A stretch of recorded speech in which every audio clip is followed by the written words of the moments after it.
here.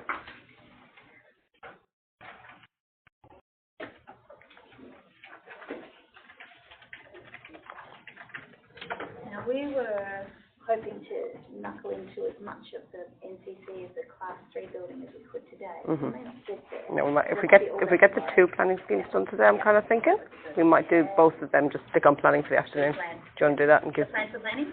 you a bit of plan for planning? So I'm just going to jump on the zoning map first. Yes, yes, please. So we do have an address for the lot for this, don't we? Yeah. Or it says 1 Margaret Street, Margaret Street. Okay, it's a different address. So we had this one on.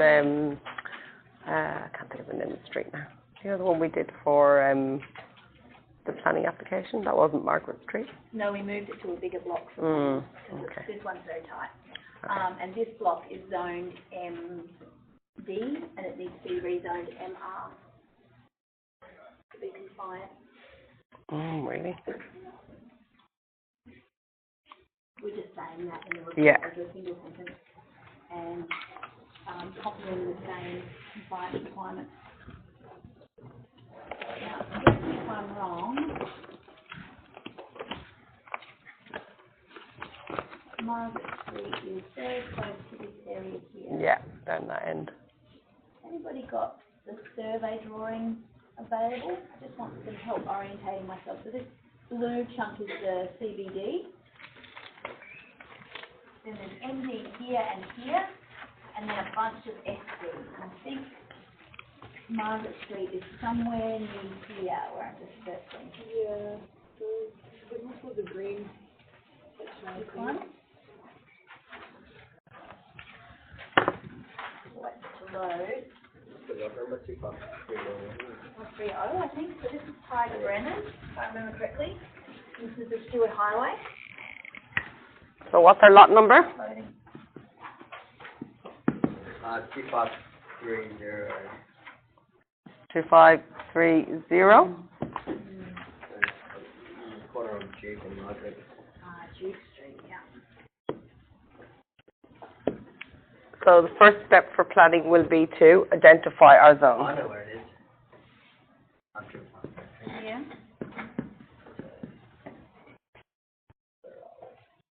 CBD there. There's two highways. Yeah. It is. That's Walnut. It's just Go this way, isn't it? yeah. The street down here somewhere. It's in the turn this way. Go towards Brad. Turn this way. That's road. Oh, It should be this one here. Yeah. I'm going to abandon this map because it's not. Go to NR Maps, it's so much easier. Too blurry. You better saving it. And our map. Yeah, and you can zoom. It's more responsive, isn't it? I personally much prefer using NR Maps to find my zoning for planning because I can literally search for the site. So our lot number is 2530.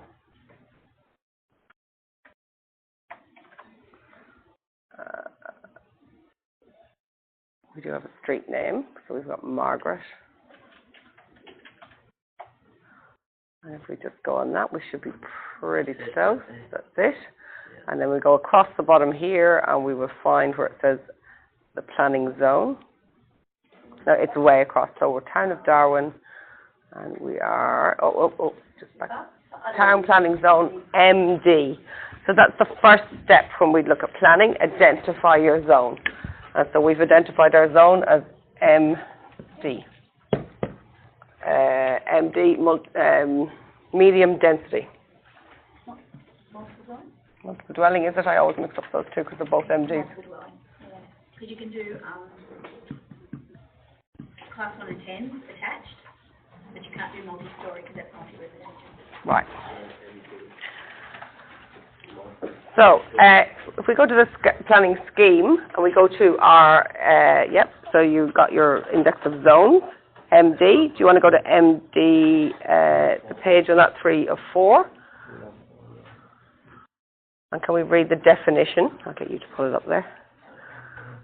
definition for MD, multiple dwelling.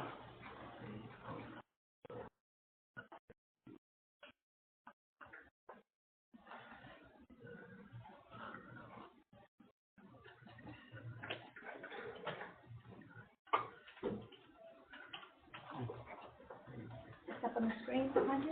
Oh, fantastic. MD, multiple dwelling residential. So the primary purpose of Zone MD is to provide for a range of housing options to a maximum height of 2 stories above ground level. A little bit of alarm bells ringing there. Is there for anybody else? How high is our building? Sorry. I would want that to be like 17 meters, wasn't it? Yeah, well, I mean, how many stories? Sorry. 4. 4 stories. So we've got a 4-story building. So in Zone MD, we're only permitted to have a maximum height of 2 stories above ground level. So the other point 2 and 3 there are the scale and character on architectural style of infill development should be compatible with the other community facilities. And Sorry. that's all right. What are we right there? And a single dwelling on a lot less than 600 square meters should be integrated in the terms of design and site layout with adjacent developments and street infrastructure. Not really applicable to us. However, the first thing that's immediately applicable to us is that we are non-compliant with the first point there. So we can probably say at this point in time that we won't be granted planning consent for this development in this zone on this site. So can somebody tell me what zone might we be looking for to build an apartment building of 4 stories? What would be the next nearest zone that we would like to be building in? So there's a list of zones up on the table. MR. MR. MR is medium density. MR, medium density. And somebody want to read to me the statement of medium density? So the primary purpose of Zone MR, medium density residential, is to provide for a range of housing options to a maximum height of 4 stories above ground level. So we can assume that if we wanted to build this building on this lot, 2530, we would have to change the zone. We would have to do an application for a change of zoning. I don't think any of the other zones that are available in the planning scheme would suit us here. It's really the medium density, the MR, the medium density residential that we're looking for. So we would probably advise our client, A, you need to apply for planning for a change of zone for this particular lot, or B, go and find yourself another site that's already zoned MR. Those are the options for the client. So at this point, I just want you to make a note in your notes to say, obviously, advise client that the zoning of lot 2530 is not suitable for a 4-story building. Options are application to apply for a change of use of the zone. Is there any questions on that? Everyone understands why we would want to change the zone of the site? Okay. So I think you'll find in the assessment task sheet, it'll ask you for the same bullet points that you would have to list as to how to go about that from the workflow that we covered in the planning scheme workflow. We just continue right again. Yeah. Anyway, you like. It's just something to include in your report, and it will also, I think, ask you for that alternative jurisdiction again. And we only just need the one, so just repeat it in the second assessment.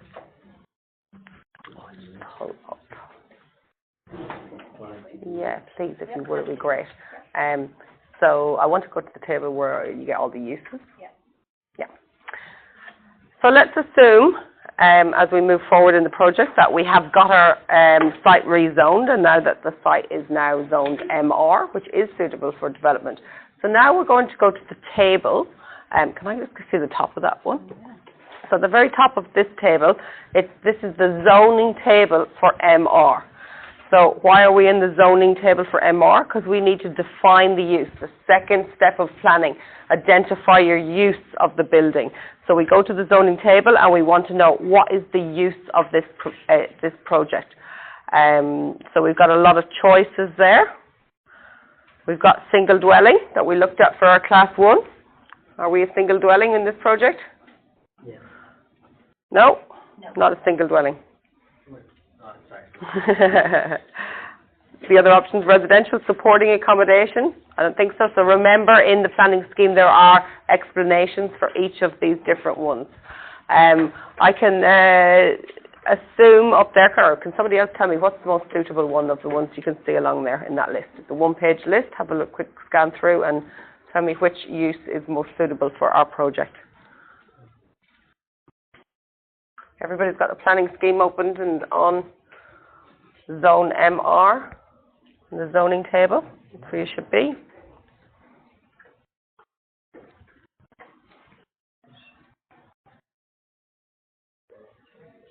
Some help, Andy? You okay? You all right? Good job. I didn't find it. Oh. I did Control F and typed in MR.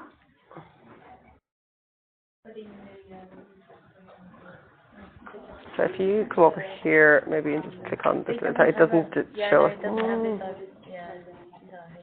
even know what they are. I remember last time. You can go there. There should be like a search. Yeah.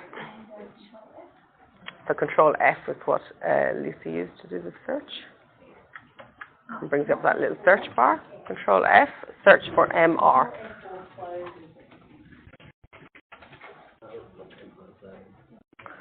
So if the page number helps anyone, it's part 3-7. Not quite a page number, it's a part.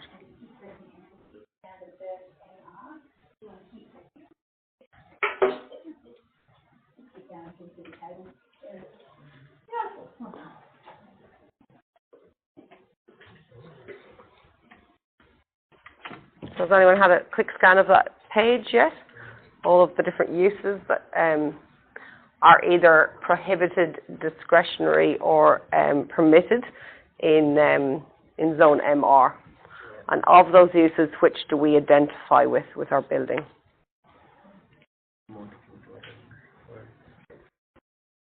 Anyone? Multiple dwelling? 6.5.1. I think it will be. So our use will be multiple dwellings. So at this point in time, there is a list of clauses after multiple dwellings. You need to note down all of those clause numbers because that's where we'll be going next in the planning scheme to see. So we've got 6.5.1, 7.1, 7.3, 7.4, 7.5, 7.6, all very nice and sequential for me, 7.7 and 7.8. So a few more than we had when we looked at planning scheme for single dwelling. So obviously as the buildings get more complex, there's more clauses to comply with. So straight away, we'll go right from there to our clauses. I just want everyone to be happy at this stage at that first two steps of planning and your, your research into the planning scheme and how it applies to your building. So those are the two steps: identify your zone, identify your use, and that will lead you straight into the clauses.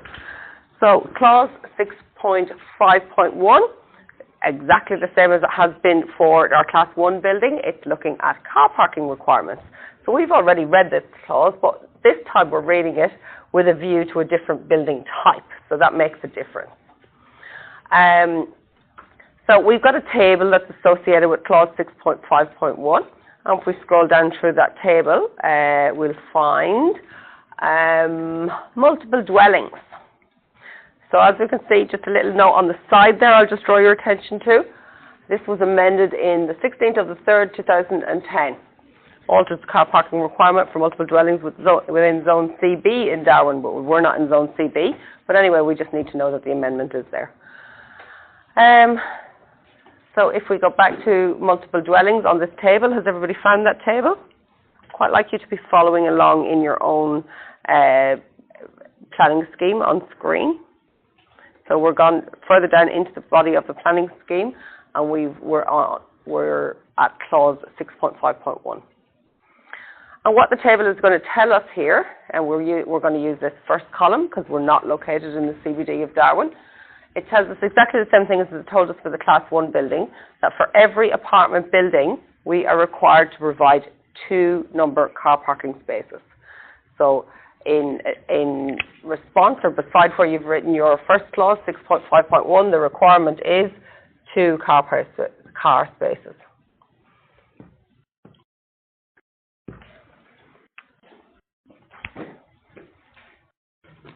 So, yeah, so on that same checklist, the front page has some bits right at the front for planning scheme. So you can add the clauses and the requirements on the checklist there.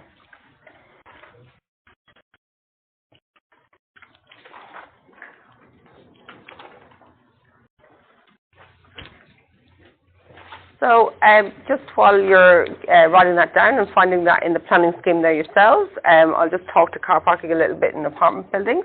The minimum requirement is only in the planning scheme. The NCC never references car parks or car parking number of spaces. It's always found in the planning scheme. And it only requires you to provide 2 car parking spaces for each apartment. Of course, we all know and probably have visited apartment buildings, and often we do find them with some additional car parks for visitors, but they're not required by the planning scheme. The minimum requirement is to provide 2 car parks per apartment. How many apartments do we have? 9 apartments. How many car parking spaces do we need? 18. That was the easy one. So how many do we have? They're numbered a bit funny on this map, so let's count. 1, 2, 3, 4, 5. Oh, they've numbered them per apartment, I think. So they've said apartment number 1, 2 spaces. Apartment number 2, 2 spaces. 3, 4, 5, 6, 7, 8, and 9. So they've allocated 2 spaces per apartment. 18 in total. And we've got 1 spare there. We got 1 spare. Oh, I missed spare in there. So we got 1 spare here. So very generously, they've allowed 1 spare car parking spaces if somebody comes to visit you. I don't think that's very generous. 3 would be quite a good round number. They just happen to have it. Yes, yeah. But they've met the minimum requirements. I don't know if I mentioned this yesterday, but if you don't meet the minimum requirements for car parking in the planning scheme, and your application for consent states that you don't meet the requirements for car parking, the council may very well, or the Development Consent Authority may very well give you consent. However, Darwin City Council or Palmerston City Council will charge you a fee per car park that you are short. And that fee is quite substantial. I think it's currently around, no, I don't think that's per car park. I think for 1 car park. No. Yeah, I put a development application through for storage sheds with reduced car parks. We've got approval for reduced car parks against the use and planning scheme. Council still build it. Yeah, they always do. It's 50 grand per car park. Yeah. 50 per car. I thought it was about 15 per car park, but certainly I've seen developments not only have $50,000 worth of a bill to council for shortfall car parks, but I've seen developments with $200,000 bill to council for car parks. So they didn't pay it. They just said no. Not doing it. We've been given permission to have less car parks, so we don't need your car parks. So we did this big traffic study and these storage sheds don't need much parking. Yeah, sure. So it's usually non-negotiable, and you usually have to pay it before your plans can be endorsed and you get your final planning consent. The reason they give for that particular bill is that they believe that, say for instance in an apartment building like this, and that they'll have a lot of residents who haven't got the provisions that the planning scheme says they should have, who will use the on-street car parks. And they are council's responsibility. They need to not only provide them, as in do the groundworks to put in the surface for the car park itself, but also need to maintain them and line mark them and, man the, if there's any sort of fines for people who shouldn't be parking there, and metering and all the rest of it. They have to take it away. If it's parked in the wrong direction, they have to give you a fine. It's a burden. All of those things are council's responsibility, and they like to bill developers for those things up front at the construction of a building. There's a street in close to the waterfront, the Dinah Beach area and Dinah Beach Road. It's full of multi-storey apartments. And there's never enough parking, and the entire street is always covered in cars. And I once lived on that street, and it was a mess. Thank God I owned a moped at the time. Didn't have to worry about the car parking, but literally there are times when the residents can't drive up their own street because there's so many cars parked there. And it's a cul-de-sac, so you can't get through, it's a dead end. Yeah. And this is because too many developments were given consent in the same street to have shortfalls in their parking. It's also a case like if you've got a lot of 3-bedroom apartments and they maybe tend to be rented out to People could live there quite comfortably. 6 people could be living there, yeah. Often there is 3 working young people sharing an apartment together, and they all own a car. So if they've only got 2 car spaces allocated to them in their basement parking, then the 3rd person has got to find some on-street parking. If that's happening for multiple apartments in the same area, then you've got an on-street car parking issue. Enough on car parking. Make a note on the drawing that's on the screen that you've got 18 car parks provided, and on the checklist, write compliant. So I suppose going back a step, we are now, like we looked at the class 1 and 10 building, it was, there was a choice almost there, that if we met all the consent requirements, which we didn't because we wanted the reduced setback, but if we had met all of the consent requirements, we wouldn't have to make a full planning application, planning development application, DA, short for development application. We could have just went straight to the building certifier and he could have ticked the box to say we were compliant and we wouldn't have had to make an application. On a class 2 building, you do not have that same luxury. On a class 2 building, even if that building meets all of the consent requirements, it still warrants a full DA development application. And that is the same for the 3 to 9 buildings. So it's only the class 1 buildings that have an exception to that.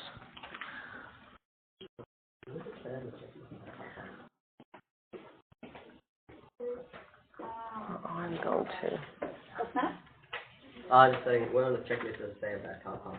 Oh, no, it doesn't, but there's a spot right at the top here that just talks to me about planning, so you could perhaps put them on the right-hand side. And then if you want to change the checklist, you're welcome to. Can't I get my search function back up? Yeah, I just want to go to 7.1. Oh, you got it down there. All right, next clause up on the board there that we've identified from our zoning table is 7.1. 7.1, again, as we saw with the Class 1 building, deals with residential density and height limitations. So let's have a read, because this one gets a little bit more complicated with apartments. The purpose of this clause is to ensure that residential development is A, of a density compatible with the existing and planned provision of reticulated services and community facilities which will serve the area, and B, consistent with the land capability having regard to relevant characteristics including but not limited to the drainage, soil, seasonal inundation, landforms or soil characteristics, heritage constraints or noise from air traffic operations. Very, very general. We know we're going to have to address all of those things. 2, the maximum number of dwellings that may be constructed on a site is to be determined in accordance with tables A, B, C, D and E as the case requires. So we will certainly be going to look at those tables. And that will tell us how many apartments are allowable. The consent authority may consent to a development that is not in accordance with subclause 2 if it is satisfied that compliance with other aspects of the planning scheme indicates that the density of the development is appropriate having regard to the purpose of this clause. So if you meet clause 1 here, but don't meet clause 2, there is some discretion in there that the consent authority may apply to your application. And then 4, multiple dwellings may be developed on a lot in zone H, horticulture, and A, agriculture, provided that there will be no more than 2 dwellings on the lot. So that's for those zones, not applicable to us. We're not in zone H and we're not in zone A. So straight on to the tables. We looked at this table yesterday. Where's this mouse not like me? So we looked at the table yesterday and we looked at SD. So it was 1 single dwelling per lot. So we're not SD today. Today we are MD is our use. So MD, and for multiple dwellings in CL and T, So we're not in CL&T, we can skip that bit. Go down to table 2. Dwelling density in zone M or other than Alice Springs. So we are assuming that we've had that zoning change to zone MR. So this does apply to us. And on the table we see there on the left-hand side is the number of stories above ground level. So how many stories do we have above ground level?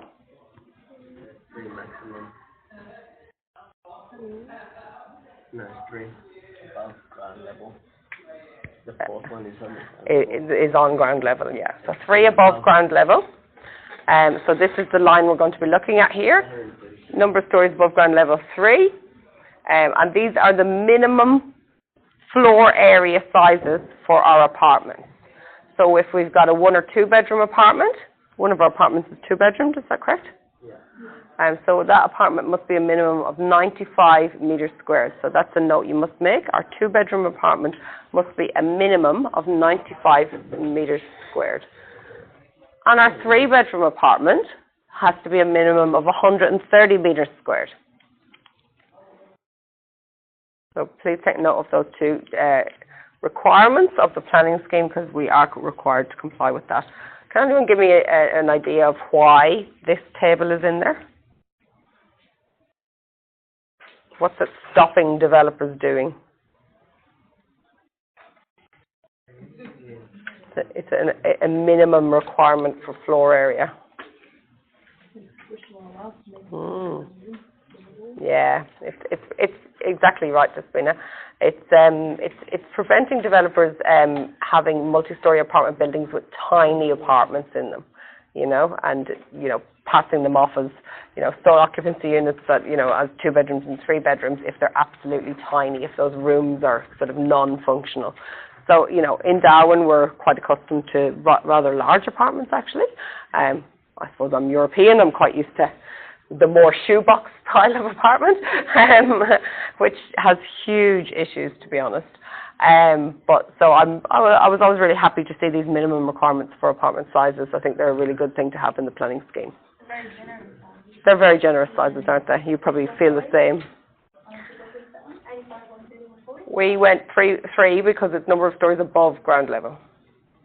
So you can't no, this is not other than Alice Springs. Yeah, no, that's the right one. But you went to 4?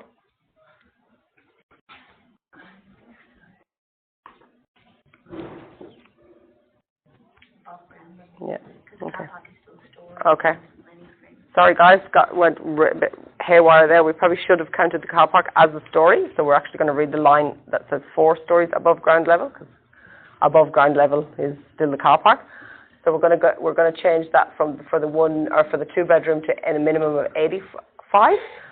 And yeah, you could argue probably both, but I think we'll go with the compliant one. Yeah, they're both compliant. I'm pretty sure we said 85 and the ones that did last year. Just bookmark the homework to double check the square meterage as best you can of the units to make sure it's greater than those minimum measurements. So this will be a lot easier when we all learn how to use AutoCAD and the software, because within the software it's quite easy to measure the area of, oddly shaped spaces. But for now, you'll have to just get your scale rules out and you've got some dimensions on the plan and use those to calculate your area. I'm trying to think, what was the email back from the planner? Did we include the walls or not include the walls? You have to check that again. I think it's don't include the walls, but yes, include the walls, don't include the balcony. Yes, that's actually it. Yeah. Yeah, so the correct method of area measurement for the purposes of the planning scheme, and the reason I have to ask Lisa this is because the correct measure of area for lots of different things differs. And for planning, we had it confirmed by one of the planners last year, and I believe it was that we do include the walls, the external walls. So if you were drawing a line around your apartment, to measure area, you would use the outside line of the wall. Yeah. Sorry? Sorry. I was curious about that. Yeah. Yeah, it includes the wall thickness. It depends what you're measuring the area for, is the correct answer to that. The thermal, your don't include the walls. Yeah. And for Yeah. habitable space, you don't include the walls, and for Yeah. density you do. But you don't include Lettable the area, you balcony. don't include the walls. Okay, so I'm just calculating just the square meter of a house. Yeah. And that normally includes the Normally includes the walls. Yeah, because I was doing the garage, I was just copying a plan that was drawn and had the square meters in total, and when I figured out it was different, and I Yeah. was like, do I need to include the walls? Like, I don't know. Yeah. No, Well, I probably ended up didn't figuring, include the like walls. 2 hours later, I figured it out. Because if you were doing a marketing brochure to sell to somebody and Yeah. they wanted to know Yeah, how the big the bedroom was, it would be the internal measurement. Internal Yeah, measurements, not yeah. interested in the that's walls. what I thought it was. That's what it was for. It Yeah. was for a brochure. Okay. Yeah, and it included the walls and the cupboards in the bedroom. I was Mhm. like, You do include the cupboards. yeah, I don't know. You do include the cupboards, always include the cupboards. But if it's a room area, you measure to the inside of the walls. Yeah, But so if it's the whole apartment, you measure to the outside of the external walls. But what if for a brochure you'll include the external side of the walls because then you want a more maximum? But it's the living space they're interested in. How much Yeah. space can they They don't actually know that. use? They just I think a lot of real estate agents do Yeah. include the walls, and Yeah, which is really Yeah. true. Yeah. And it's so tiny, right? it's a bit misleading. Yeah. So the numbers are bigger. They're like, oh, bigger space. But Okay. it's still so small in a way, the new ones. Of Oh. the houses. Mhm. The houses are, yeah, certainly. So we don't include the balconies in this measurement, just the internal spaces, including the walls.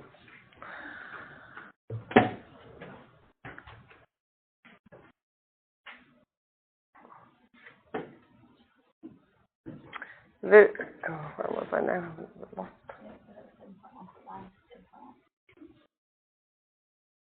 We don't have a 7.2. 7.1.2, and so this is the height limitations, yes.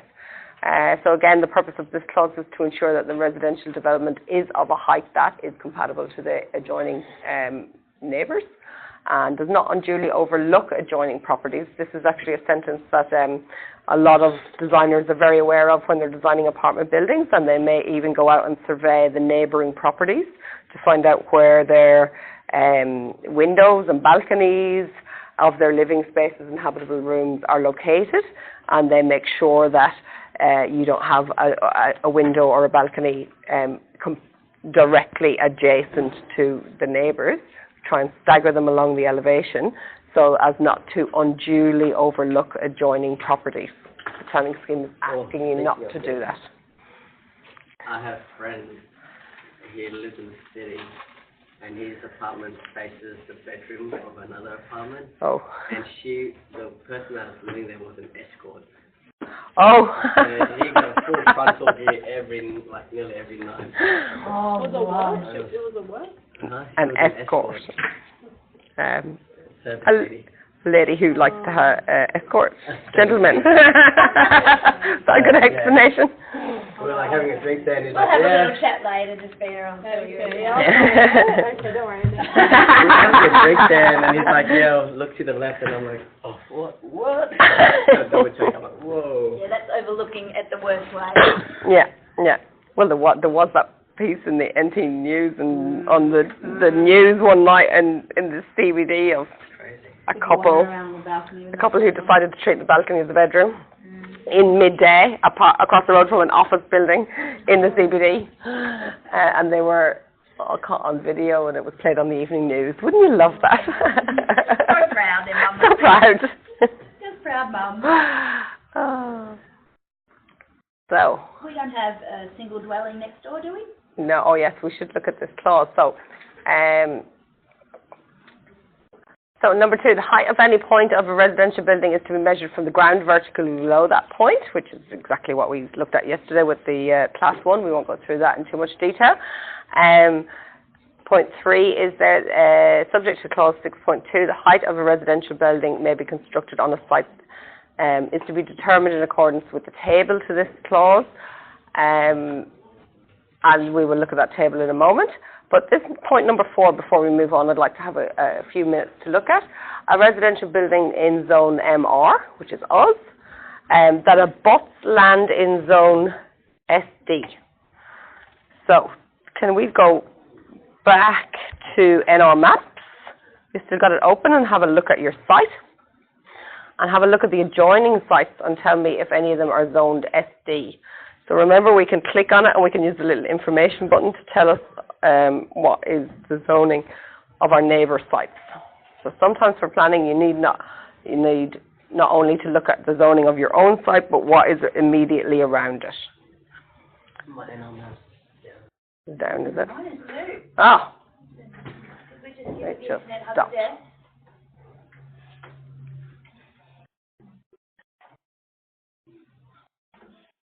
So the whole construction industry in Darwin has just ground to a halt because NR Maps went down and nobody can check anything this afternoon. That happens the odd time. Different browser. I think we can assume that we don't have SD next door, can we? Yeah, we already checked and Yeah. we don't, but yeah. So we did already check this, and the good news for us is that we don't have zone SD. So last year we were doing a very similar apartment building on a different site. We did have another site or lot directly across the road, which was zoned SD, and so we emailed the planners. Some of the students emailed the planners and asked, does that mean that it adjoins or abuts if there's a road in between? And the answer we got was no. If there's a road in between, it does not mean that it adjoins or abuts. It has to be immediately on the boundary. Okay? Tried a different browser, it's not working. We killed NR Maps. We really did it. It's called the Internet Hub of Death. And we just achieved it collectively. I'm impressed. So in number 3 here, so that was number 4, but in number 3 it did tell us that the height of our residential building has to be in accordance with the table to this clause, and as we scroll down below that, the table to clause 7.1.2 is immediately below. On that table we are going to look for MR, because that is our defined use. MR other than in Alice Springs, and the result there, can anybody tell me? Maximum number of stories? Maximum number of stories in the next column? 4. And we've got 4 stories, so we are compliant with this clause. So I would take a note of that the maximum allowable stories for MR. Only 3 stories for Alice Springs. They are specifically keeping the heights of buildings in Alice Springs lower to maintain the view of the McDonald Ranges for everybody that lives there. I think it's admirable. Really, really good. Yeah, it is really good. Really, really good. It's a beautiful landscape there. It would be such a shame if a whole stack of buildings just started to go up and people push.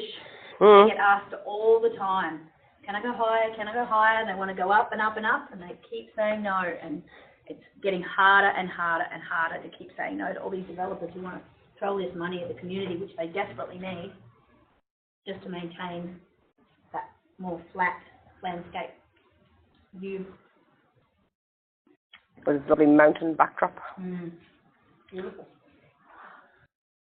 Okay, so we're all happy that we know this table and that we're compliant with this table. Any questions there about the maximum height?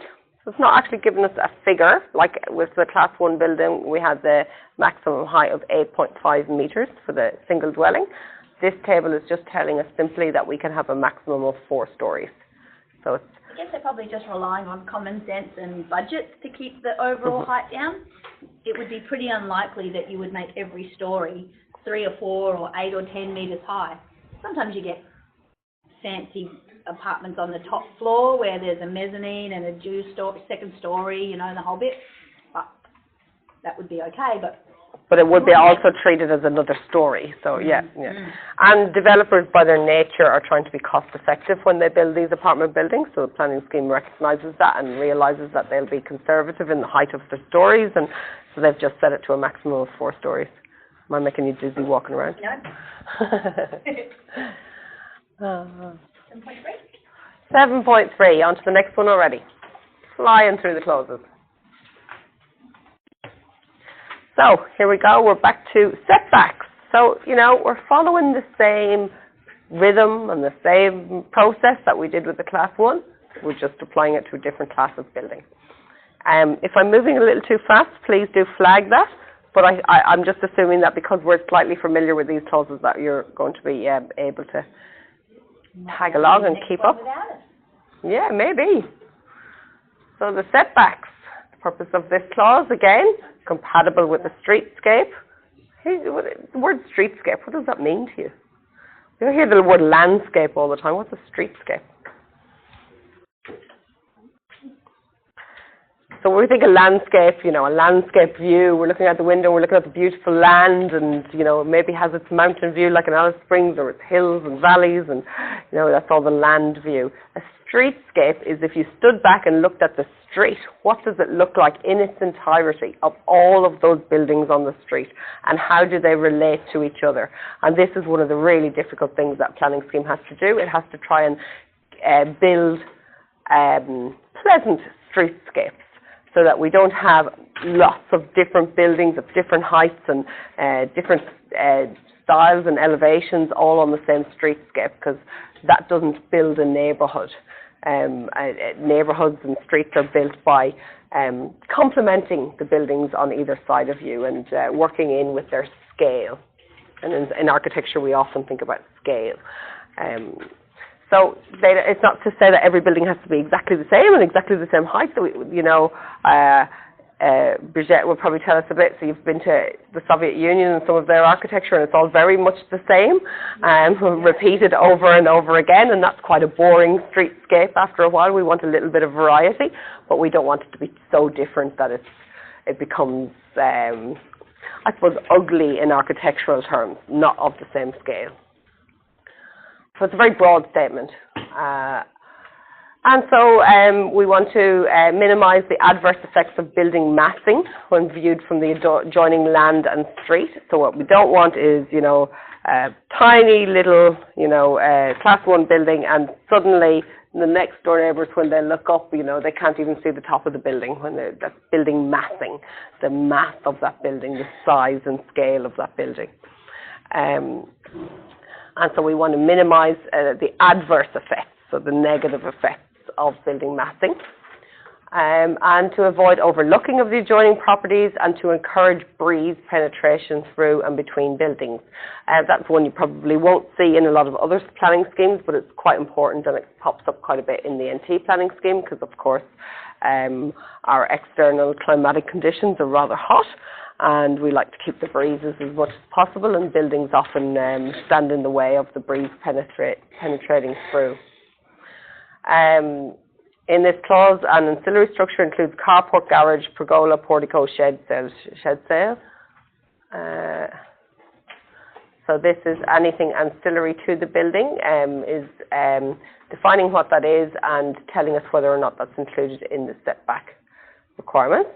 Can we just scroll down a little bit, because I don't think some of these are applicable. So, just that for...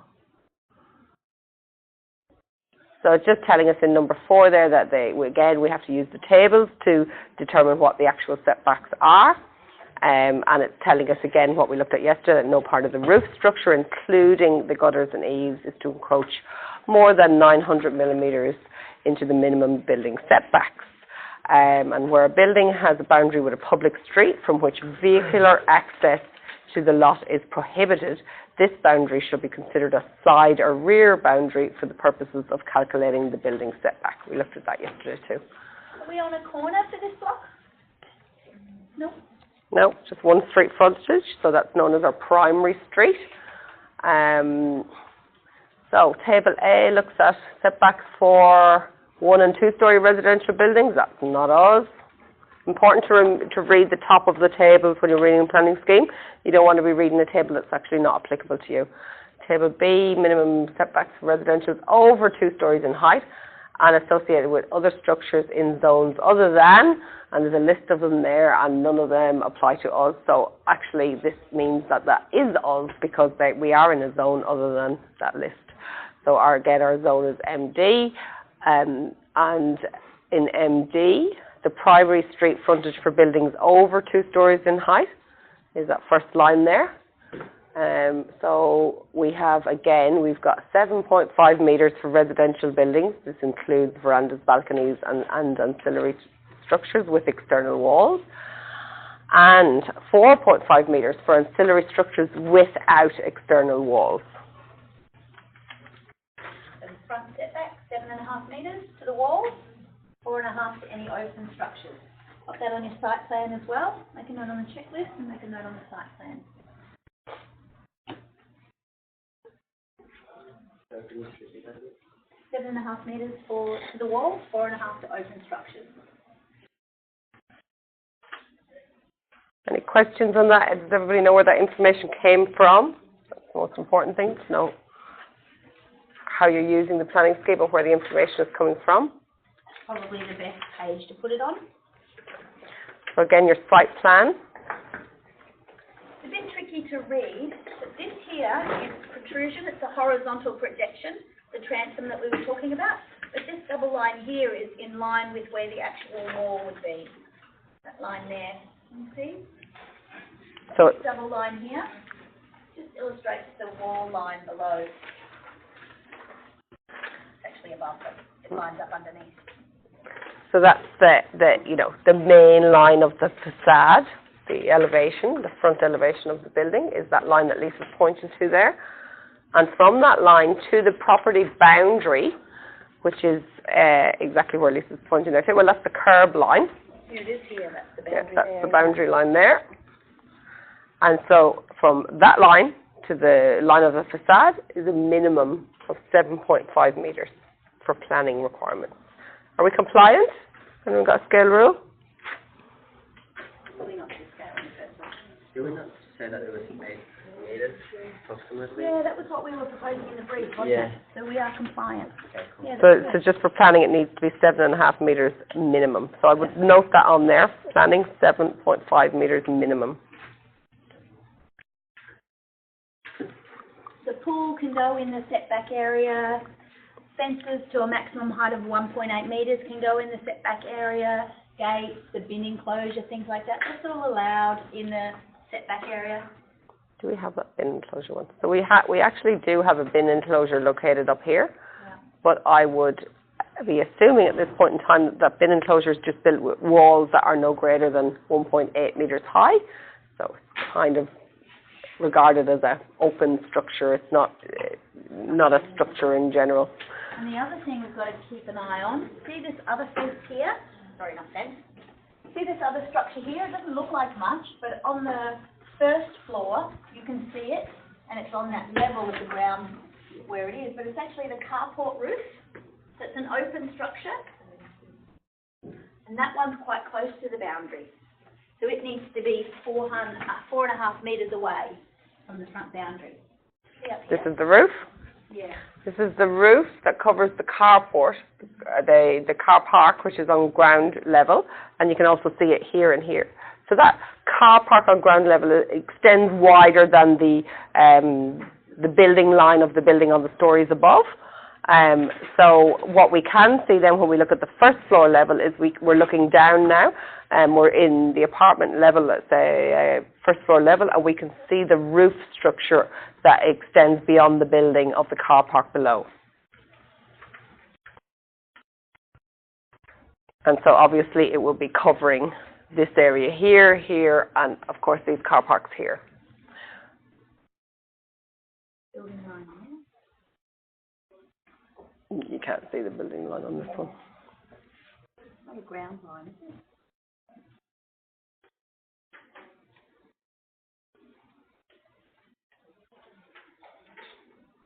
That's a line up to the centre line, so that'd be structural, it would come down to the ground. Underneath there. These are plonked on the page, these images, so they're not. Yeah, not lining so well. Yeah.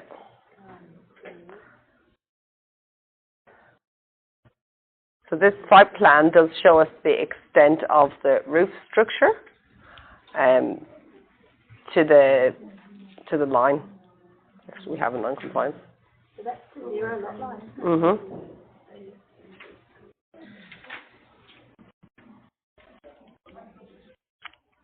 So I would just say it's non-compliant.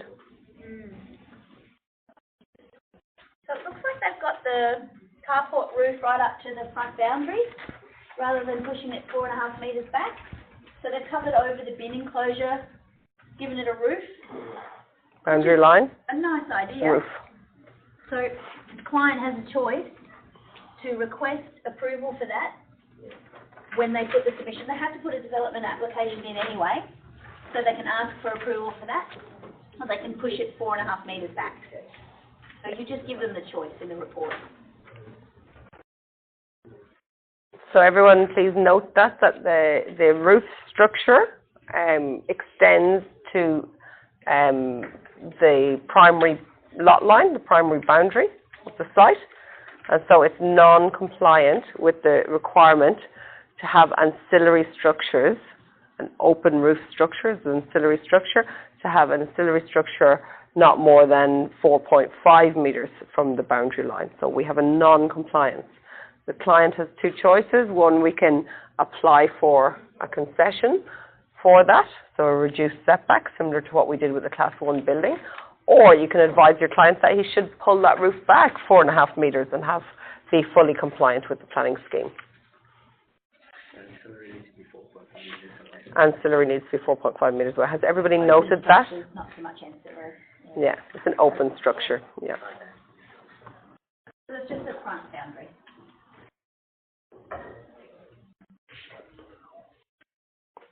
So not quite finished boundaries yet. We still we don't have a secondary street. So a secondary street would only come into play if there was we were on a corner lot, and the secondary street would be the street that we do not have vehicular access from. If you're ever in doubt on that, if you've got a lot and you've got two streets that have sort of the same hierarchy, one isn't more wider than the other one, or it's not completely obvious which is the primary boundary, then that's the time to email your planner or put a phone call into the planner and ask them to identify which they would consider the primary boundary. So we're on to side and rear lot boundaries now for buildings over 2 stories in height.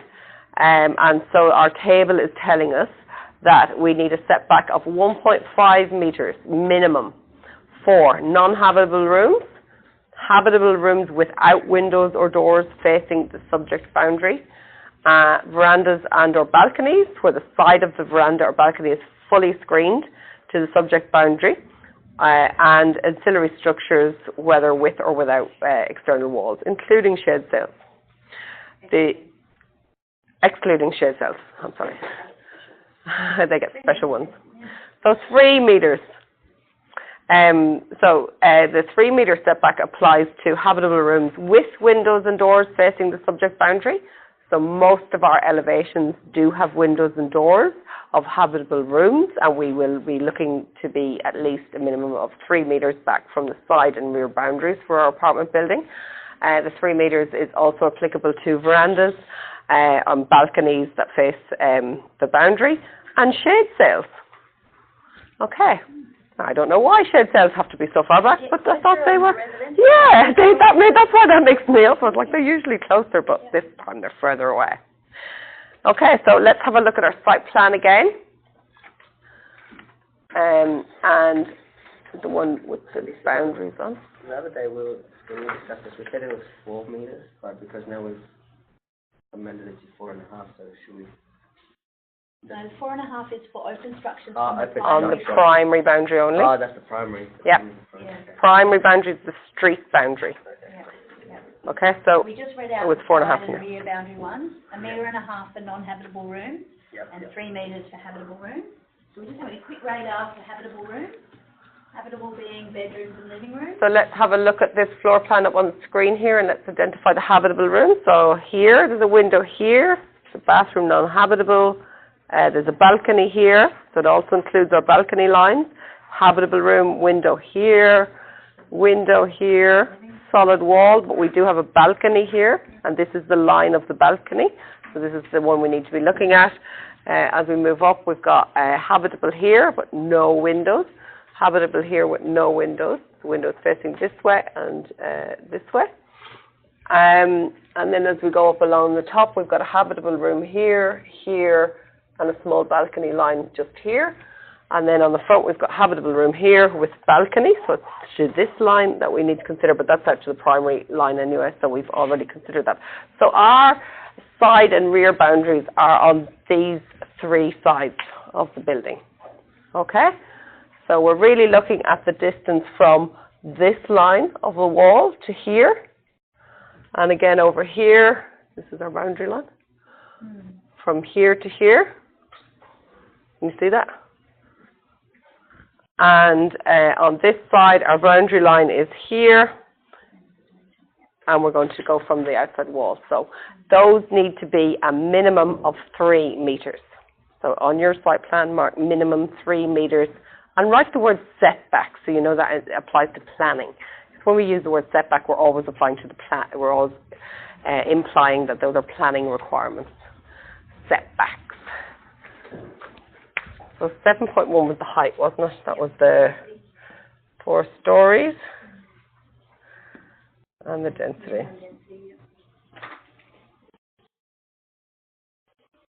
I think it was 85 and 135 by memory. 7.3 is what we're talking about as our setbacks. And so the primary setbacks, we've got 7.5 and 4.5. And then for the side and rear, we've got 3 meters and 1.5 for the ancillary. Okay, everybody happy with the setbacks? So we're non-compliant at the top because we've got that carport structure quite close to the boundary again. This one here. We've taken that carport roof almost right up to the boundary. Now remember, the setback isn't measured to the outermost projection of the line. It's not measured to the edge of the roof, it's measured to the elevation. So if there's a column supporting this roof underneath, that would be where the setback is measured to, but we're still non-compliant because I can tell that that would be so close. Even with a 900 overhang, the gap between the edge of the outermost projection and the boundary wall looks only to be a couple of 100 millimetres. So we would definitely be inside the 3 metre setback requirement for the carport structure. So we would definitely have to seek a waiver or push that back. I think getting a waiver for that kind of shade would be quite easy. I don't think there would be any objections, even from the neighbours next door. You might offer guttering on the edge of that carport roof to capture the stormwater runoff so it doesn't inundate near the fence. But other than that, I think the amount of shade that will be providing would offset any negative impacts, and I think the streetscape would be quite compatible. I would be tempted to advise the client to go for it because you have to put in a development application for Class 2 anyway, so you're not losing anything. Yep. It's not overly expensive considering the size of the project.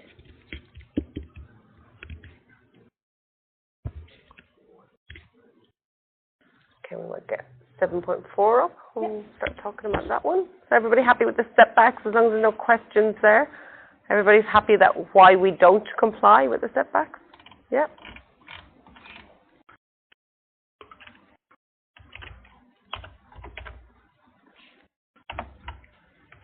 All right, 7.4. Building setbacks and fencing for multiple dwellings and supporting accommodation in Zone MR, which we're in if we change the zone. So number 1, the purpose of this clause is to minimise visual and acoustic impact of multiple dwellings and supporting accommodation in Zone MR, where the land is adjacent to Zone SD. Are we adjacent to Zone SD? Do we have a neighbouring lot that is zoned SD? I think we've determined that we do not.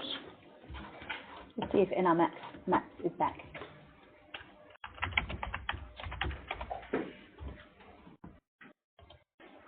That's a no. That's a no. Again, it's funny, Margaret Street is old residential. I think it's a possibility, but I think the whole thing is zoned MR. I think it's all MD and a lot have gone to MR. Yeah. That's the other thing we're already doing as well, is asking for that. So yes. Getting the request for the carport slipped in there is probably not too big a drama. Not a lot of extra work. So, so we're saying that that's not applicable to us because we don't have land that is adjacent to us that is in Zone SD, single dwelling. So this clause applies to land in Zone MR that abuts land in Zone SD, not us. If we did, it just means putting up some privacy screening, some fencing up to 1.8.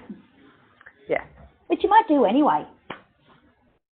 Not because it's SD, but because it's just a nice idea.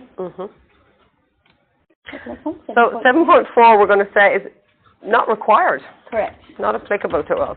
And it's always good to explain why, just to remind you, because you'll question it. If you go back to it and you've forgotten why it's non-compliant, if you've left yourself a little note, it will ring your memory, and you can say, not applicable, not abutting FD zone, or no FD zone adjacent or adjoining, something like that.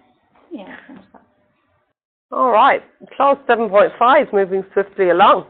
Oh, do you want to take a break?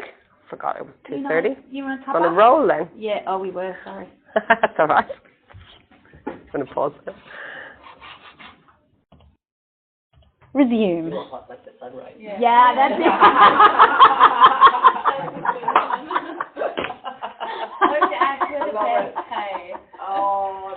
The insurance, what was her name? Rhonda. Oh, Australia. My goodness. There's Love no it. other country like it, honestly. You gotta love it. That's why we're all here. Yeah, absolutely love it. All right, where are we? 7.5, private open space. So we are looking at multiple dwellings. It's the same list of things. Where was I? Open to the sky, permeable surfaces and all that whatnot. So for private open space, for 7.5 for private open space, the usual things that we looked at yesterday, as Lisa just said, the permeable, open to the sky, but obviously for apartment buildings we have no connection with the ground. So where do we provide our private open spaces?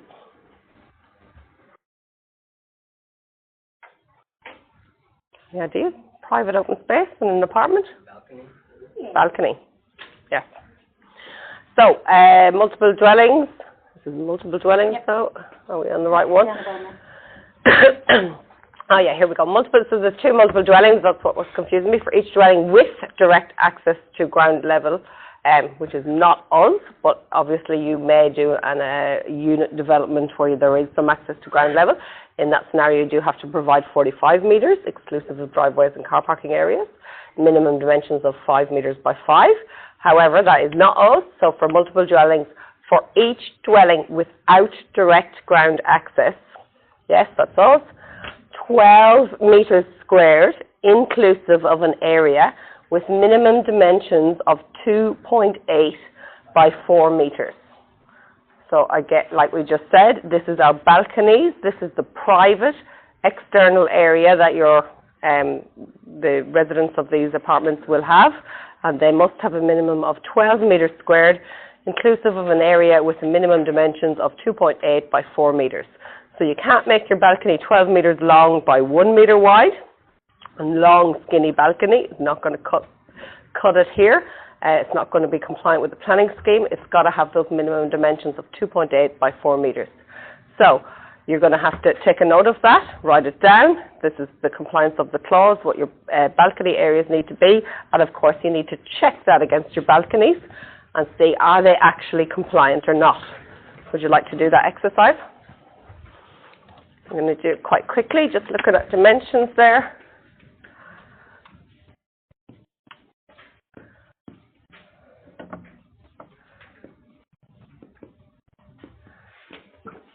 What have we got here? So the big balcony on the mirror and slip pair, 3.8 metres deep, and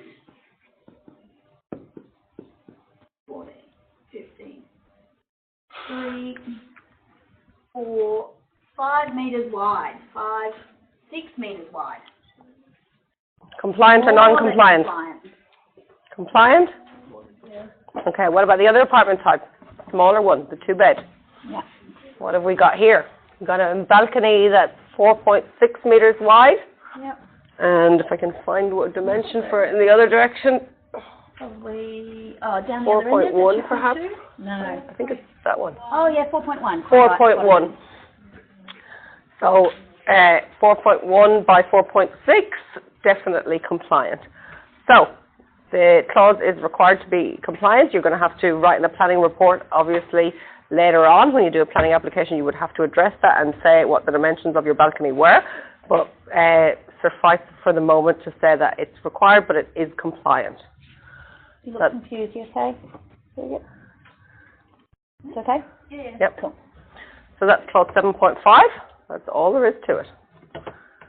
Moving along to 7.6, we have now got communal open space, not to be confused with private open space. So in apartment buildings, we have private open space where only the residents of that apartment and their visitors can go. Communal open space that everyone in the whole apartment building can use and utilise. Generally in apartment buildings in Darwin area, they tend to be swimming pool areas because we don't tend to lie out on the grass very often.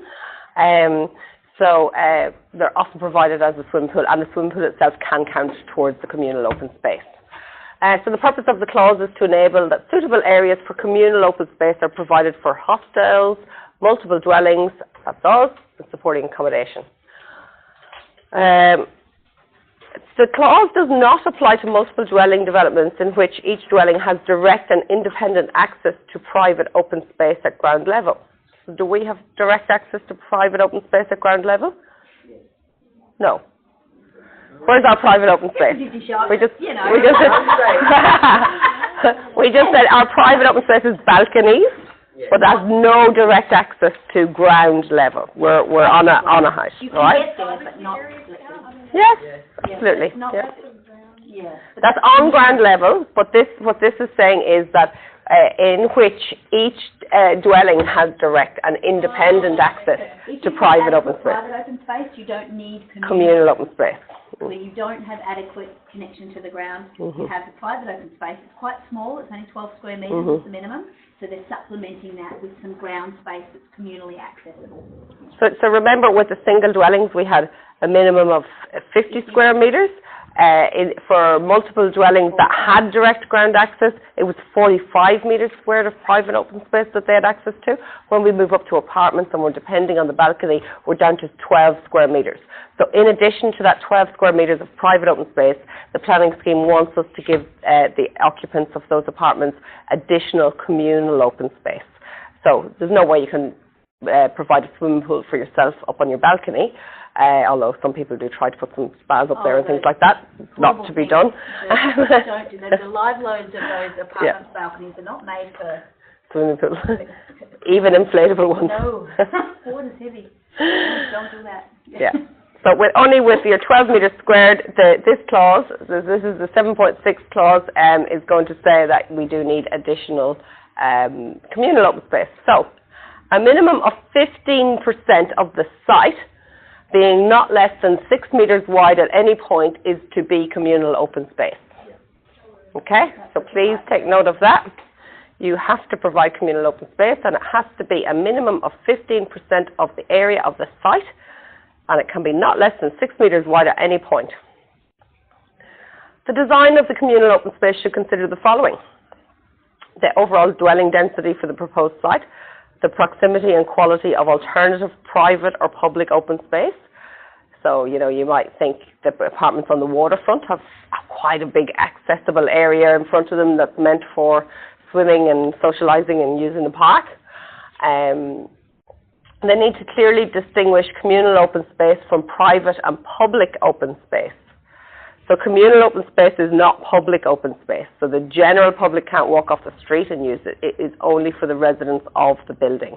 And usually in apartment buildings it requires some sort of card access or PIN access that you would have, say, to get into the elevator. You'd need the same thing to get into the pool area. So we don't want the whole neighbourhood coming to use the pool at the apartment building. It's meant to be for the use of just the occupants of the building and their visitors. The type of activities provided for the projected needs of children for outdoor play. So again, if a lot of areas children are residents of these apartments, and if they've only got 12 metres squared on their balcony, it's not a great play area for them. So you might want to provide that communal open space to allow them to kick a ball or swim. You've got the provision of landscaping and shade, so you do want it to be amenable to people and able to be used. You have to include safety issues, including lighting and informal surveillance. So the planning scheme talks a little bit about informal surveillance in a number of places. What it really means is that it's not so secluded as to become a great spot for crime to be committed. So you don't want the swimming pool hidden away down a long alleyway at the back that, you know, the residents are actually afraid to go down there on their own and they don't want to use it because it's so secluded. Could it also be for child safety as well? Like if you see a child drowning, you can quickly rush in there and help the kid. Well, that would be great as well, but I suppose we'd hope that the parents would be doing that sort of surveillance, not the general public. But surveillance can mean like a building can provide surveillance to a street. So obviously when you build this building on the street, they've got all those balconies, and most parts of the day somebody will be sitting on a balcony, and those people are providing passive surveillance to the surrounding areas. So if they see something really serious, you know, a car accident or, you know, somebody getting assaulted on the street, the hope is that the residents of the building will call 000 and get the help that's assisted. So that's what's meant by passive surveillance. It's not active surveillance. It's not the police walking up and down. It's not, you know, security cameras. That's called active surveillance. But passive surveillance just means that you create an area that's populated. And when you create an area that's populated, you know, you think of the waterfront area at 3 o'clock in the afternoon, you know, there's a lot of people around. You've got all this passive surveillance going on. At 3 a.m. it might be a very different story. There might not be so much passive surveillance, and it might be a bit of a, you know, less desirable place to hang out. Where am I? On-site traffic circulation and future maintenance and management of the requirements. So these are all the considerations that you need to have when you're planning out the design of your communal open space. A consent authority may approve an application for a multiple dwelling development comprising of service departments in Zone TC. That's not us. I'm not even going to go any further there. And that's it. So we just need to know that we need to provide the communal open space. When we look at the design, without doing the calculation for the 15% of the site area. So we do know the site area, don't we? Yep. So you can do the calculation. What is 15% of that site area? And so this is for your report. You don't need to do it right now. So you calculate out the what's the 15% of the area. That's your minimum communal open space. And then you can give us an approximate measurement of the areas of the site that are communal open space. Just a word on communal open space to do with landscaping. If you landscape and you've got grass areas or even shade tree areas with paths underneath that people can sit under the shade of the tree, those are counted towards the communal open space.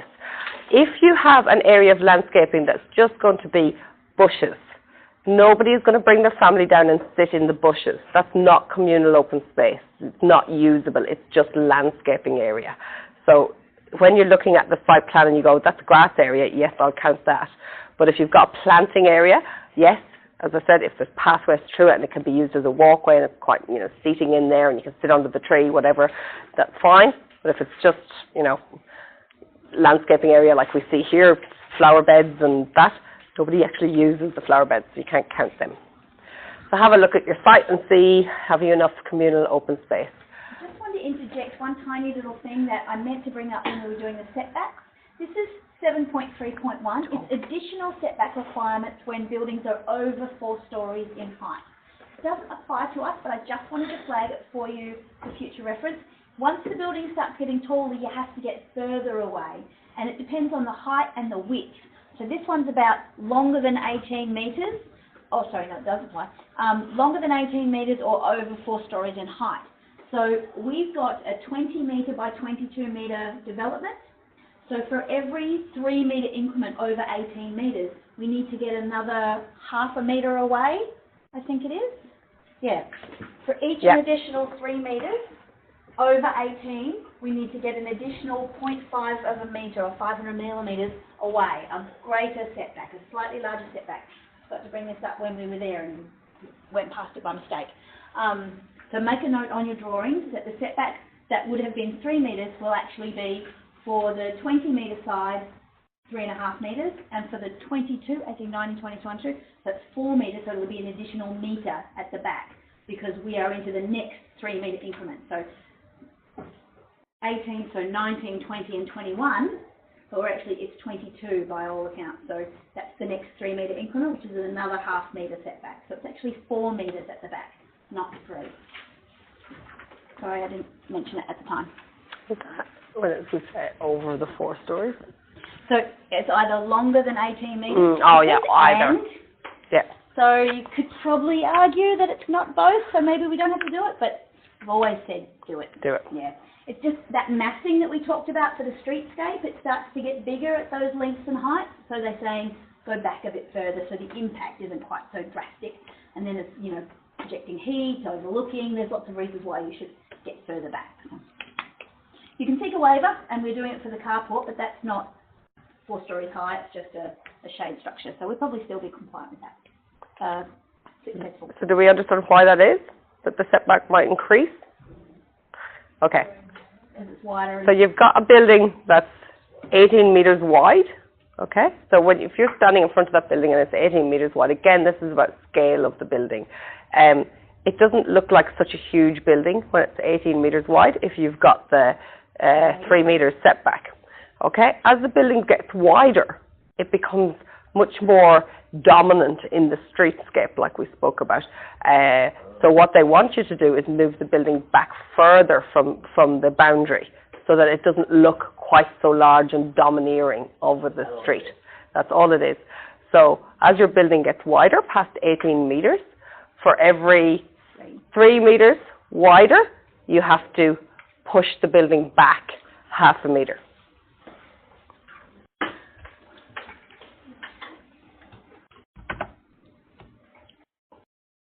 Are we up to 7.8 already? We are up to, what were we on? Well, so that was communal open space.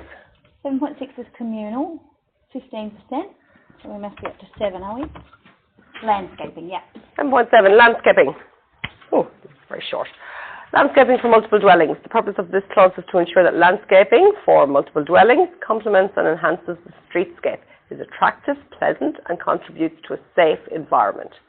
So when I think about a safe environment there, again, I think let's not plant lots of bushes along, so when you're walking home late at night that you're, completely freaking out that somebody's hiding in the bushes as you walk immediately past them. That's me. and in zones other than CB, C and TC, that is us, because we're in zone R. We have to have not less than 30%, which may include communal open space.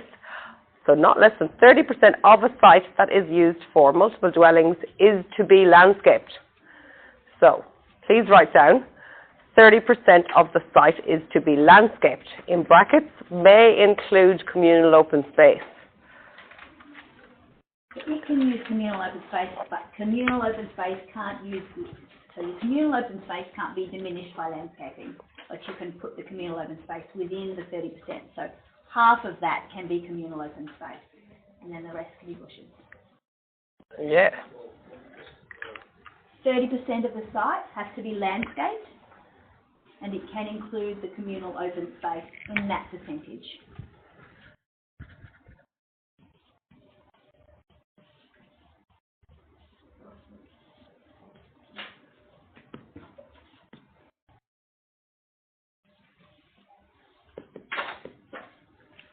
Any questions on that? That's a pretty straightforward one. Got to provide some landscaping. And now we're on to last but not least, 7.8. One of my favourites. So 7.8 is, it's not a hard and fast rule like all of the other clauses are. It's quite general. So I'm just going to talk through it. So the purpose of the clause is to promote site responsive design for multiple dwellings, which are pleasant for the occupants and do not unreasonably affect the use and enjoyment of the adjacent land. So we're not only thinking about the people in the building, we're thinking about the neighbours as well. The building design should locate development on site for correct solar orientation. Solar orientation.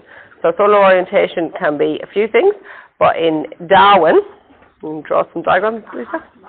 In Darwin, our sun rises in the east and sets in the west. I think it does that across most of the world. But we like to orientate our buildings on a east-west axis which means that the majority, it's easy for us to shade the north and south elevation here. Why is it easy to do that? Because our sun is very high in the sky. And if we have a 900 millimeter overhang, 1200, something like that, the line of, direct line of sunlight with a small overhang can be shaded on the north and south elevations. We do something unique here in Darwin though. We're so close to the equator here that our wet season and our dry season, the sun is sometimes in the north and sometimes for parts of the year it also is in the south. If you go further south in Australia, for the majority below the Tropic of Capricorn, the sun is in the north of the sky, and I have to think about that every time because I come from Europe and I'm so used to thinking about the sun being in the south of the sky, so every time I talk about Australia I have to go, it's north. So, so the sun is, for the majority of Australia, comes from the north. So if you were building a building down south, you wouldn't worry about shading the south elevation because it's always in shade. The sun will come in the east and it will come around the north side of the building and set in the west, and the south side of your building won't have direct sunlight. However, in Darwin, that's not the case. We have to shade north and south, but as I said, 900, 1200 millimeter overhang is sufficient per story, that is, to shade those. We have issues shading the east and west elevations because, of course, the rising sun and the setting sun gives us very low angles of sunlight, which get below the shade. So it's not overhead. We're not trying to shade in a downward action. We're trying to shade in almost a horizontal action, which in fairness is virtually impossible to do. So but how we do it, we tend to locate our balconies and our verandas, so our larger overhangs, like in excess of 2 meters, on the east and west facades, because that gives us huge overhangs and negates most of the rising and setting sun angles. Any questions on that? Do you want to add to that a little bit? Do you want to talk to your diagram? I normally say have high thermal mass walls at the ends in the east and west where that sun can be low in the sky, and don't have any windows if you can avoid them on those walls as well, because it allows so much heat in. You end up not enjoying the window that's there. You never open it for ventilation. It's just too hot. And you end up putting heavy curtains over it. I think I ended up covering some ply with isolation and putting that up to reflect it back out, you know. So it can be a bit of a waste. So certainly minimise your windows or glazing on the east and west facades in Darwin, especially the west, I would say. The afternoon sun here is extremely strong. Yeah. The only phenomenon that I've noticed anecdotally myself from living here is that as soon as you go to more than one story, so 2 and above, here, this south side here is constantly in shade on the ground because of the second story. It's not necessarily the case that it's a single story, because there is enough sunlight there for it to get past the overhang ever so slightly. But once you get to 2 stories, that sheer amount of shade, so we've got 4, so the very south side, nothing will grow there. There's not enough sunlight for plants to grow, so that would be where I wouldn't put plantings that need light. So it'd be something that you would concrete or pave or landscape in some other way. That's about the only extra. Yeah, so if this is your building, when we say along the east and west axis, we mean that the desired design in Darwin, if you can achieve it, it's not always possible, is to have a more rectangular shaped building that has more elevation north and south and has a narrower elevation on east and west. So you're minimizing the building facade, the building envelope that's facing east and west. You minimize the glazing on that side, and you try and design your glazing and your other areas for the north and south. Unfortunately, with the size of blocks and the yield required, it doesn't always come out as well as that, which is why this clause isn't as stringent as some of the other clauses might be, with specifics about percentages and square meterage and things like that. They really can't enforce this in such a specific way. So it's a guideline, and everybody just does the best they can. Can you look at your site plan though, and look at there's a floor plan that shows all 3 apartments. Yep. And so north is to the top of the page. Yep. And south is to the bottom. Can you see on this floor plan the way that the balconies with their large overhangs are given to the east and west? So that's going to give the maximum amount of shade to those elevations. So I would say that this project actually responds quite well to good solar orientation in its design. It responds as well as it can do. It's also got a couple of little tricky things that I think they've really done. Do you see on Unit 1, there's a bedroom and the living area, and they've both got sliding doors opening onto the balcony? And you see the way those sliding doors open on to the side of the balcony, so they're not facing outwards of the building, so they won't be affected from the west sun, and they'll still be in shade. So I actually think this design has actually responded quite well to good solar orientation. But if you're designing something from scratch, this is something you really need to start thinking about. Go back to our clause again. So the second point B there, and there's quite a few on this, so I'm going to keep going through them. So minimise the expanse of walls by varying building heights and building setbacks and facades. So we want to minimise the expanse of walls. So I'm going to go back to maybe you could explain to us what a Russian apartment building looks like. But generally Yeah. they're like, let's say, at least 4 stories high, and sometimes it's generally got a little balcony that's maybe 1 meter wide, and then maybe 3-4 meters long. Mm-hmm, mm-hmm. And then sometimes there's like holes you can go from one to another, but like inside. I mean, like the whole building. So when I think of that, I think that the floor plan of the building is like this. And you just have windows, maybe some balconies in and out. But it's very much a rectangular, hard building that is a big mass of a building. It's a big block of a building. When we talk about the clause there, sorry, could you flip that back a second? It talks about minimising the mass of the building, the expanse of the walls. So how do we do that? How do we change something that looks like that? So what we start doing is we start either bringing balconies out, or we start staggering the building back in, or, you know, we can vary the height of the building as well. So if we go back and look here, how have we done that? We've brought some balconies out that protrude out from the building. There is actually a lovely blade wall in this building that runs right down. That's the lift shaft. That's not the one I was thinking of. There's another recess. We've got the awning up the top, which you can't barely see. Yeah, we've got an awning up the top here that breaks the roof line, you know, that gives it a bit of... So really what we're talking about here is architectural features, something that just breaks down that mass of the building. And again, I think our building responds quite well.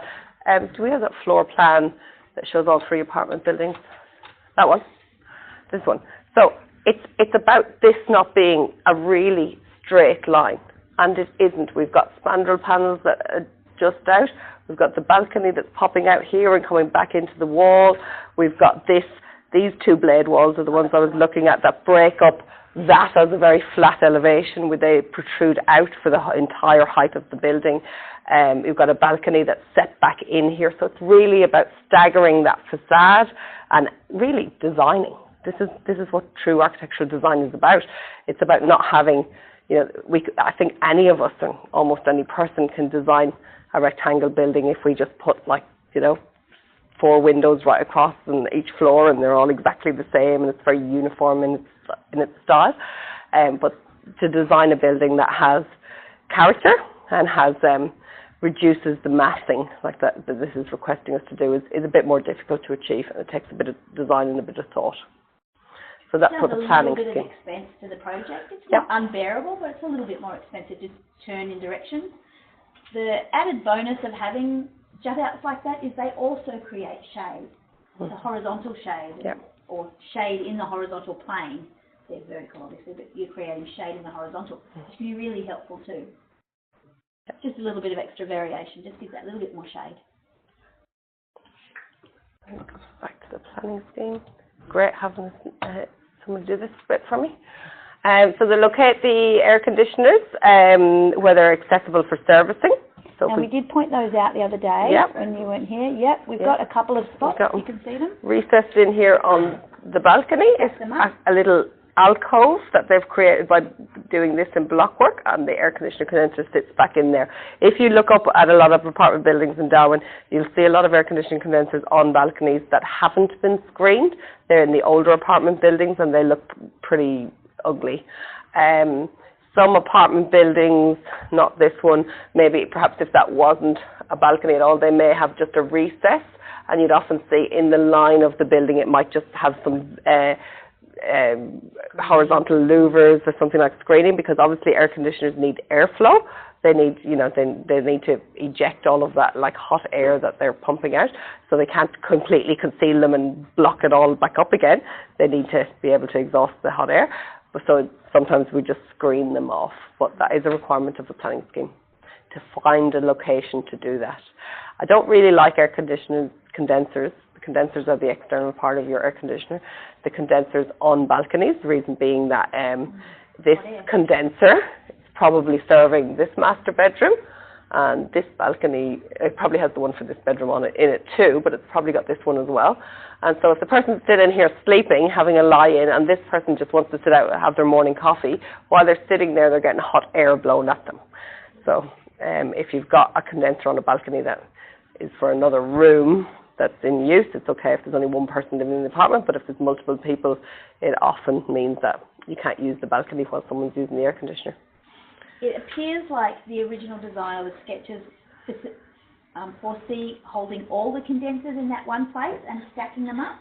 There would be at least 4, so that might be a little ambitious. I can imagine 3 being stackable, but 4 might be asking a little much of the space. There's only 2.7 high to fit in, and the condensers are often sort of 400, 500, 600 millimetres high, especially a large one for the communal living area. The number of horsepower for that air conditioner is going to be quite high to be able to keep that space cool. So they might end up having to have one on the main balcony as well, but if they can avoid it, they will try and use that smaller balcony simply just for the condensers and access to do it, and nobody will ever go out there for anything else because it's going to be unbearable. You might dry your clothes out there too. Yeah, well, in front of the hot air. In front of the hot air, yeah. For the exhaust air from the air conditioner. Lovely clean clothes. I'm not sure that the unit where we live, it had only one external unit for 2 aircons. That can happen. Well, sometimes you can run two just split systems into one condenser. Yeah, that can happen. That can happen. So in our apartment buildings, we generally don't have ducted air conditioning. We don't really, as in the air conditioning in this room, which is all happening through ductwork in the ceiling space. For our apartment buildings, we generally don't want to give away the ceiling space. And also, they have found in the buildings they've done them with that if there's a fault with the air conditioning system in the building, then everybody has no aircon. So at least if they've got split systems, if your aircon goes in one room, you've generally still got air conditioning that's functional in the other rooms. It's still operating because they're all split systems. They're split per room. The problem with your setup is that if something happens to that condenser, you have 2 rooms that don't have air conditioning. Yeah. Okay.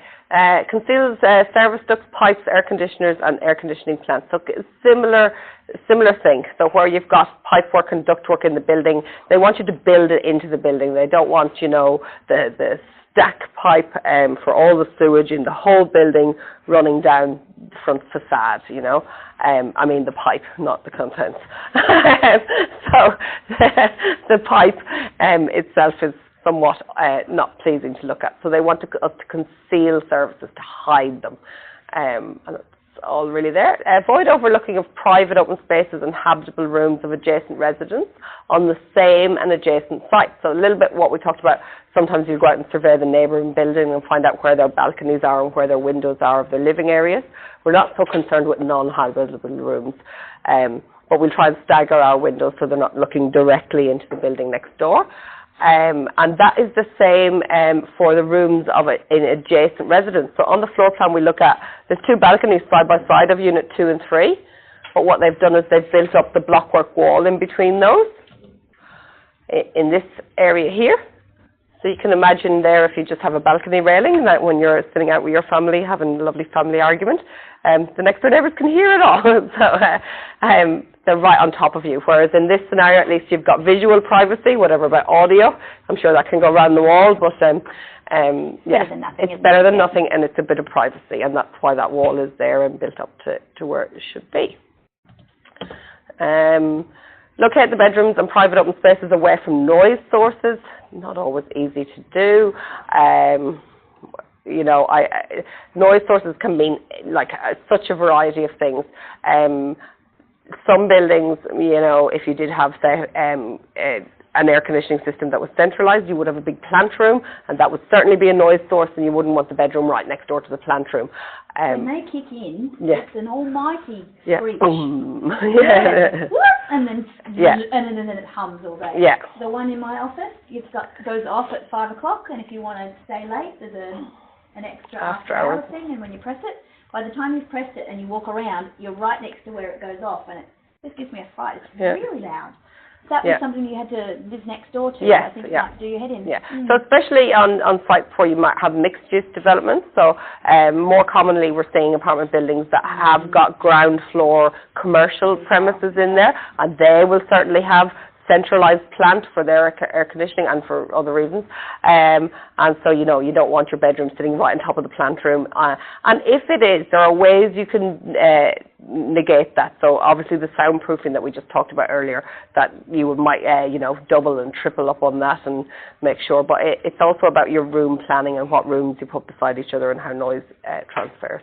There's a terrific development in Palmerston down by the new Rosebery School. It's a corner block with retail, there's a dentist and a medical area, and then there was an IGA, and there's a United service station, and there's apartments above it. But unfortunately, they didn't mitigate the noise from the refrigeration from IGA and the service station adequately enough, and the people in the apartments couldn't sleep. So they put in a complaint to the planning department, and the planning department came out and did a test on the acoustics and found that they were too great to be able to habitate upstairs, and so they made IGA make reparations, and IGA simply had to close down. So they're not there anymore because they couldn't fix the noise, and it's been empty ever since. There were probably some other factors.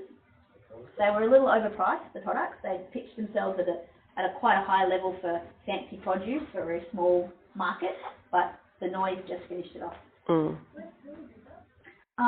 In Rosebery, just opposite the school, where the new United service station is. Yeah, there's a lot of refrigeration in that IGA. It all had fans, and then it was in hot air and noise, and it was service stations, 24 hours. And there's people living right there, and it doesn't really work. Mixed use is great, but not necessarily as residential. Mixed use is, I'm a great fan of mixed use. I think it's great that people can walk to the shops and walk to the place of work, and you know, we become less, we become more of a village and less of a city where we drive around all the time, and that's great. But how that's designed and addressed, and issues such as noise and heat from other services really has to be addressed at this planning stage, and this aims to do that. But I do find this clause a little bit vague, and they don't really hold you to it. You know, it's very difficult to set hard and fast rules for these things. They're just one line. It would end Please, up can you do this? Development entirely, Yeah. and we can't afford that. Someone needs to keep developing. Yeah. So where were we? Control noise sources. G, control its own noise sources and minimize transition of noise between dwellings. We've already spoken about this at great length today.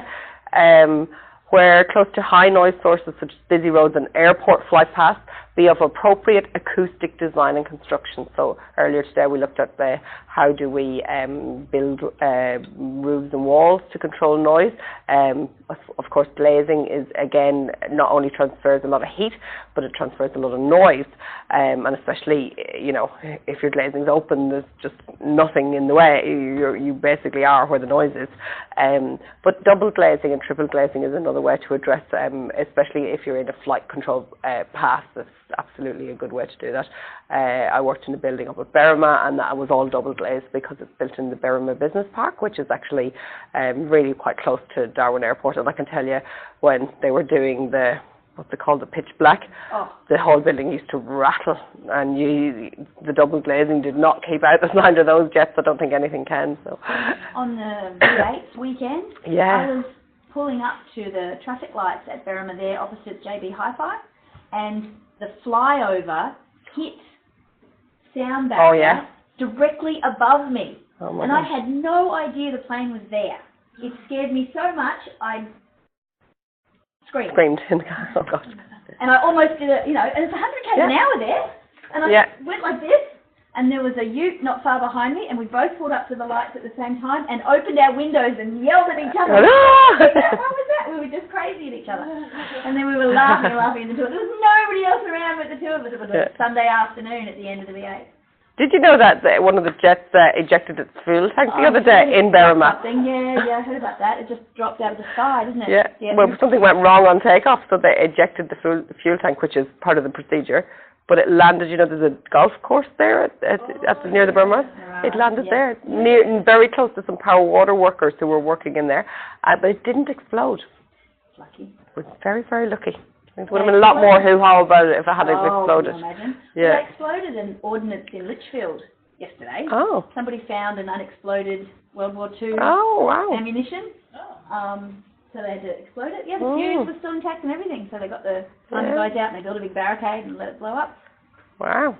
Very exciting in Darwin. Yes. For those of you who are new to Darwin, Darwin's full of random, weird and wonderful things. It'll be on the front page of the news tomorrow with some ridiculous slogan.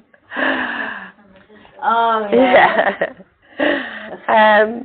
So balance the achievement of visual and acoustic privacy with passive climate control features. Oof, okay. Piece of cake. Yeah, so that's, just get a good balance of everything. Have it looking good, have your sound privacy in there, visual privacy, and then you want to balance that with your passive climate control features. What are passive climate control features? So again, like we explained earlier, for passive and active, what were we talking about then? Security. So again, we have this for passive climate control features. So passive things are like shade. If you provide shade, it doesn't require any energy to operate for its lifetime. It's just there. It gives you the shade every day. It's passive. It just sits there doing its own thing. Air conditioning, active. It's the active climate control feature. But passive is certainly, the breezes and the shade are really the two things in Darwin, the ventilation and the shade. And of course the orientation, I suppose, is a passive climate control feature. If we orientate our building correctly to begin with, we don't have that direct sunlight coming in through the windows, we don't have the heat gain associated with that, and it's a passive measure. Allow breeze penetration and circulation. So again, like I just said, ventilation is one of the main ways we keep cool in a very humid climate, and so we want to encourage as much breeze penetration into our buildings as much as possible. So yeah, there's a lovely breezeway that's open right through the centre of this building. So this means that if a breeze and air is being pushed through and funneled through this narrow corridor, which is actually a great way to funnel breezes, is to bring them into something narrow. It increases the intensity of the air movement, and so obviously it feels like it's a much bigger breeze than perhaps if you're standing down in the garden. So what it also does is it means that these doors, the external doors into the apartment, of course, if they could have a security screen door, but that allows the breezes to enter at the back of the apartment and push through. And I've certainly lived in an apartment in the CBD, and our main entrance door was fantastic. If we just left the screen door open on that, because it's quite a narrow, and it led into a narrow corridor, and the breeze pushed through that narrow corridor and into the living area, and we used to have a continual breeze through the apartment. It was fantastic. And I actually think apartment living in Darwin is really good for that, because you're up high and you capture a lot more air movement than you do in a single dwelling.